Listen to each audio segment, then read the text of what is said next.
안녕하세요. 이슈 언박싱의 노종원 변호사입니다. 오늘은 밀양 성폭력 사건에 대해서 말씀드려볼까 합니다.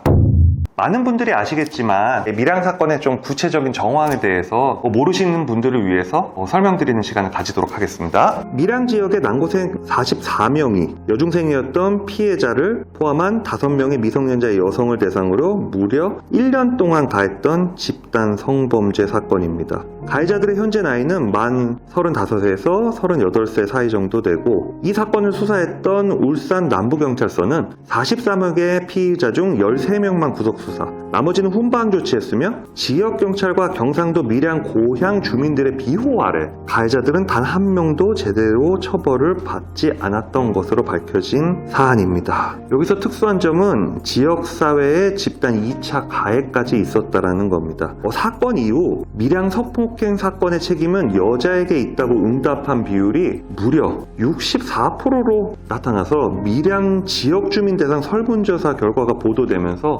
엄청난 논란에 휩싸였죠. 게다가 피해자의 삶은 평탄하지 못했고 자살 시도가 빈번하게 일어났으며 지하철에 뛰어들겠다고 시도까지 한 적이 있었습니다. 심각한 우울장애와 정서불안이 이어졌고 폐쇄병동에 입원시키기에 이르렀습니다. 그런데 2005년 3월 사건이 터진 후에 갑자기 나타난 아버지가 멋대로 친권자 자격을 행세하면서 가해자 부모들과 함께 피해자를 찾아와 가해자들과 합의하라고 강제했고, 이것은 돈 때문이었습니다. 아버지의 기세에 눌린 피해자는 결국 단돈 5천만 원에 몇몇 가해자들과 합의해주는 그런 상황까지 가게 됩니다. 그리고 결국은 이 사건이 2008년 6월에 최종 처벌이 종료되게 되는데, 경찰에서 송치한 가해자 44명에게 내려진 처벌은 아래와 같았습니다. 기소 10명, 소년부 송치 20명, 공소권 없음 13명, 피해자의 아버지가 돈을 대가로 합의했기에 기소 불능. 2004년 당시 성범죄는 친고죄였기 때문에 합의해야 할 경우에는 사건 진행이 불가능한 상황이었습니다.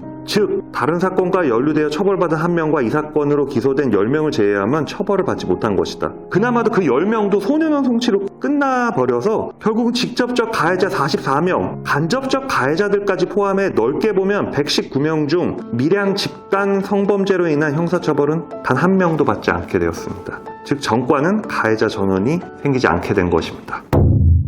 최근에 크게 문제가 됐었죠. 거의 20년 전에 있었던 밀양 성폭력 사건, 참가자만 40명가량, 그리고 주위에 동조하고 도왔던 사람만 100명 이상 됐었던 사상 최악의 성폭력 사건이었죠.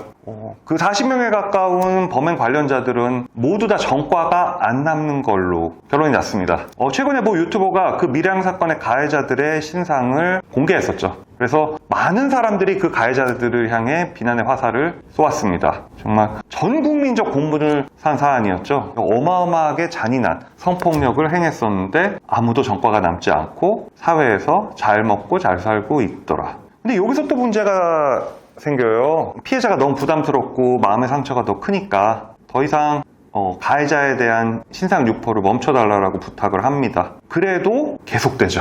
이 가해자에 대한 신상 유포가. 인터넷상의 여론들을 보게 되면은 저 사람들 끝까지 추적해서 반드시 대가를 치러야 된다는 의견이 대부분입니다. 그리고 또 이제 각각의 전문가들은 피해자까지 더 이상 신상에 대한 공개를 멈춰달라고 하는데, 계속해서 신상이 공개되고 엄청난 비난을 받게 되면 사회가 혼란스러워진다라는 또 우려도 표명합니다. 이 사안을 좀 어떻게 봐야 될까요? 저는 이거를 법치주의와 관련해서 좀 설명을 드리려고 합니다. 첫 번째, 왜 이런 상황이 발생했을까요? 사회나 국가는 이런 일이 발생했을 때 국민들에게 납득할 수 있는 결과를 제공해야 될 의무를 지닙니다. 이건 피해자뿐만 아니라 다른 국민들에게도 마찬가지죠. 그래서 무슨 계속 이런 일들이 발생하면 법치주의가 붕괴된다, 어떻게 과도한 신상털기다, 이론적으로는 좀 맞는 얘기겠죠. 그리고 그런 상황이 바람직하지 못하다라는 것도 일정 부분 일리 있는 부분이에요. 하지만 왜 이런 현상이 발생했느냐를 생각해 봐야 됩니다. 국가가 과연 피해자에게 납득할 수 있는 결과를 지금 제공했는가? 그리고 지금 현재 이 사회가 이 밀양 성폭행 사건에 한정된 것이 아니라 모든 영역에 있어서 범죄자들한테 어떤 처벌을 내리고 있는지를 한번 생각을 해봐야 돼요. 이번에 전세 사기 어마어마하게 많이 문제가 됐었죠. 피해자만 몇십 명 되는 사건들. 엄벌에 처한다고 하고 징역 2년, 징역 3년. 국민들은 이제 우리 사회가 가지고 있는 어떤 가치체계와 법체계를 이제 믿지 못하게 되고 있는 상황이고, 이 상황을 적나라하게 보여주는 게 이번에 밀양 사태에 대한 국민들의 반응입니다. 학폭 어땠죠? 오히려 학폭 가해한 사람들이, 옛날에 고소를 못하고 그냥 끙끙 앓았던 사람들이 내가 학폭을 당했다라고 피해 사실을 언론에 이야기하는 순간, 저건 허위사실 명예훼손이라고 해서 학폭을 은폐하기 위해 학폭의 피해자들을 허위사실 명예훼손으로 고소하는 경우도 굉장히 많았고요. 그 학폭 가해자들은 또 잘 살고 있었고요. 사기 피해자들이 극단적인 선택을 해서 안타깝게 세상을 떠나는 경우도 많지만, 사기의 가해자들은 생각보다 잘 살고 있고요. 그리고 밀양 성폭력 피해자도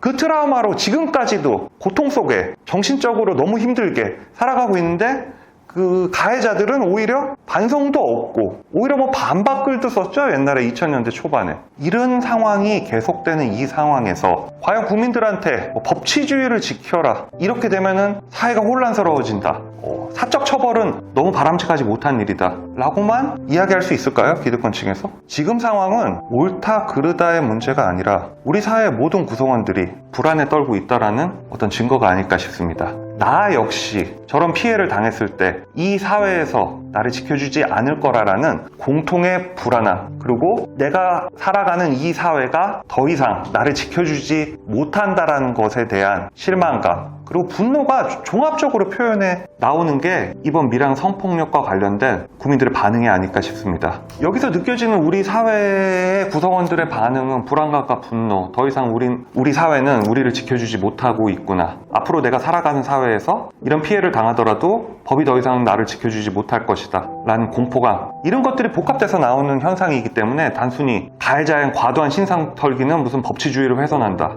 그리고 피해자가 더 이상 가해자에 대한 신상 공개를 멈춰달라고 했으니까 나머지 사람들은 제3자니까 멈춰달라고 한다, 그런 논리로는 절대 설명될 수 없습니다. 우리가 왜 예전에 구의역 지하철 사고로 인해 안타깝게 목숨을 잃은 청년에 대해서 왜 분노하고 슬퍼했죠? 우리 모두가 그 안타깝게 세상을 떠났던 비정규직 청년의 모습일 수 있기 때문이거든요. 결국은 이 밀양 성폭력 사건의 피해자는 어떻게 보면 우리 모두의 모습일 수 있습니다. 또 반대로 또 생각을 해볼 수 있겠죠. 가해자에 대한 처벌이 너무 약해서 이런 일이 발생했잖아요. 그래서 많은 분들이 또 분노합니다. 어느 정도의 잘못을 저지른 사람한테 전 국민적으로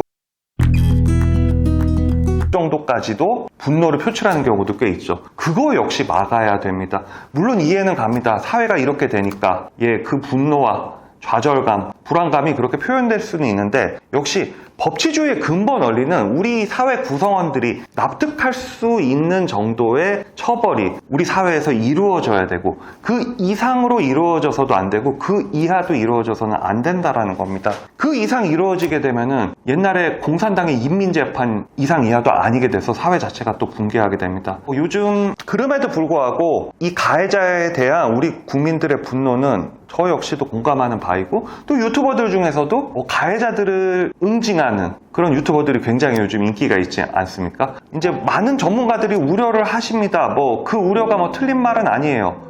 사회가 붕괴될 수 있다, 사적 제재가 횡행하게 되면 나라가 망할 수 있다, 그런 얘기 당연히 가능하죠. 그리고 사적 제재가 너무 횡행하게 되면은 실제로도 나라가 망하고요. 다 몽둥이 들고 가서 멍석말이 하고 그러면 되겠습니까? 하지만 지금 여기서 보여지는 이 사회적 현상에 대해서 정치인들 그리고 우리 법조인들은 정말 진심으로 반성해야 됩니다. 이렇게 사회가 돼가고 있는 데에 책임은 누구에게 있는 것인가? 그리고 우리 정치인들이나 법조인들이 바람직한 사회를 만들기 위해서는 어떤 방향으로 나아가야 할 것인가에 대해서 이 사회 현상들이 우리에게 가르쳐주는 교훈이자 반성하고 고쳐 나가야 할 점이라고 생각을 합니다. 이상입니다.